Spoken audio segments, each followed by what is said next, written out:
Um, back on the mayor again, if you don't mind, what do you think that his greatest accomplishment or accomplishments were? I think we're sitting right near it, the University of Illinois at the Chicago campus. I remember the bitterness in this neighborhood towards him and the criticism he took. And I think when I go by there on graduation day and see all those young people that came by or bus or streetcar to that campus to get their education, made possible by his strong leadership and conviction that he wanted a higher education. As you remember, it was out at the Navy Pier. Right. He built it here, and you can see that campus now. It's just thriving, and the neighborhood's thriving. And that's when I sat down with him, and he told me about the campus, what it would do for the Loop. He told me about this neighborhood before I even moved here, knew it was here. This was an old and this was an old yard for the railroad, the IC Railroad.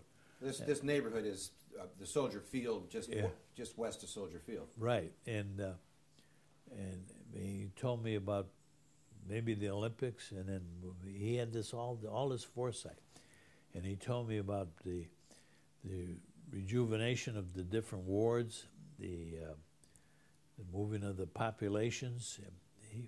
He knew it all. He must have had some planners in telling him about it, because he was very bright. He knew it all. They knew it many, many years before it happened. Who would you say were his strongest non-political advisors? Well, I think Mayor Daley saw everything in political terms. Not to say that he didn't know enough about banking. He didn't know enough about financing, how the bond issues worked, how to get bond issues. You know, he broke down the taxing bodies in Chicago and the county, so the city wouldn't get blamed for everything on the tax rolls. So he was around business leaders, and he talked to business leaders. I would say that the union people were his strongest allies, and they would lend manpower and money to his campaigns.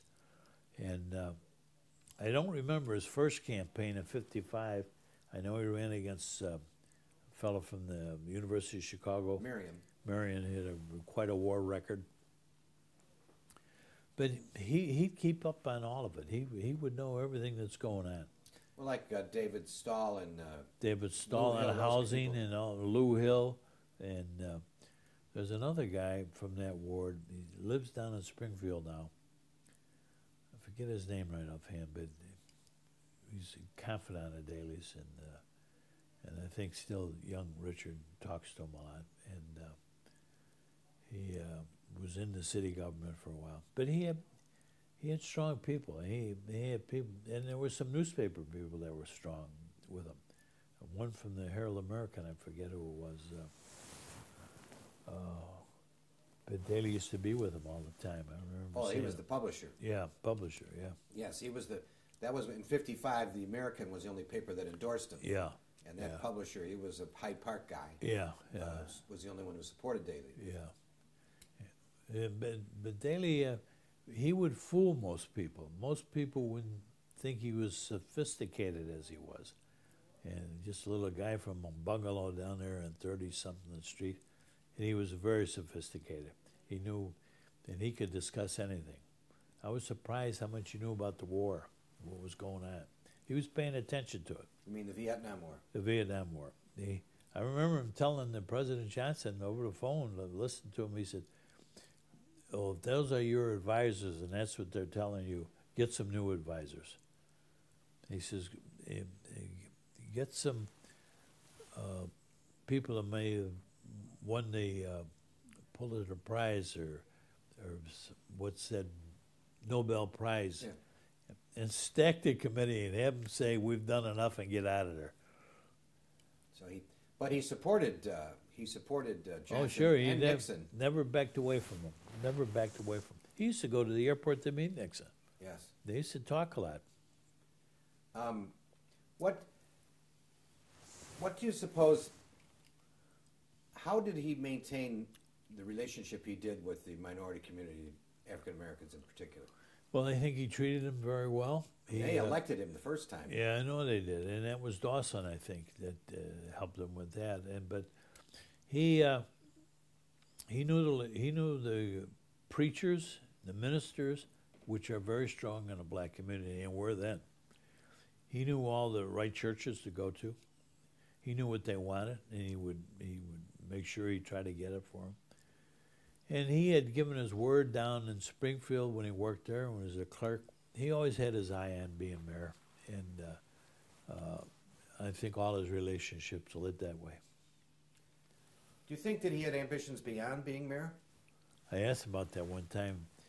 I think he would have loved to have been governor, but I'm not too sure he felt that the state of Illinois was ready to accept a mayor from Chicago as their leader. But I think he would have loved to have been governor.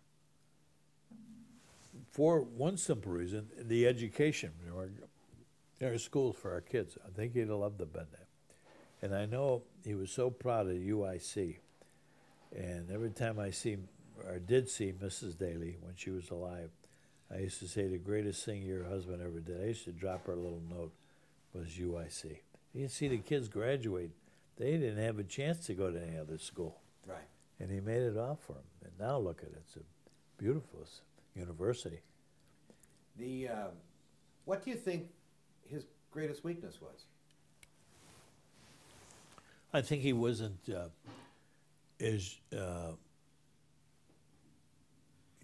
he didn't use the English language like probably some English scholar would have used it. And I think that, and sometimes his temper or his laugh, that chuckle he used to have, when I think he fooled some people about what he would do. But I think that would have been the only drawback, because there was nothing you could discuss with him he didn't know about. At least in my capacity, he knew all about the war. He knew about finances. He had those bankers in there. About an hour after we concocted that little thing in the Rules Committee about it, and he just showed you how he had his hand on the temper of the city. And how do you think that the son is doing in relation to the father? Did you think it looks like I he's think they learned both. well? Yes, he probably did learn well, and I think the two main things they have in common, is that both of them love the city. Rich's son, Patrick, I used to see when I'd be out exercising, walking around with him. He's in the special ops now, someplace in Afghanistan or over there in the Middle East. But anyhow, they love the city. They really love the city. And I think the riots really hurt him. I think that's when he lost his temper one time, and he said, well, shoot him or something like that. Oh, yeah, that was the Martin Luther King ceremony when he was killed. Yeah. After that, when that occurred. Yeah, but he loved the city. He really loved the city. And given an opportunity, he tried to make it as good for some as for all. Now, did you ever see that? You said he had a temper, but did you ever see him really lose his temper? Maybe at the convention, when I see pictures of it now, and I was yelling up at Senator from Connecticut. He gave him a piece of his mind. But, yeah, I didn't see him get mad. I remember we were down in Springfield once to a Democratic convention, and he got mad at the two kids, Billy and John. He said, get lunch ready. It's the first time the kids probably have been down there.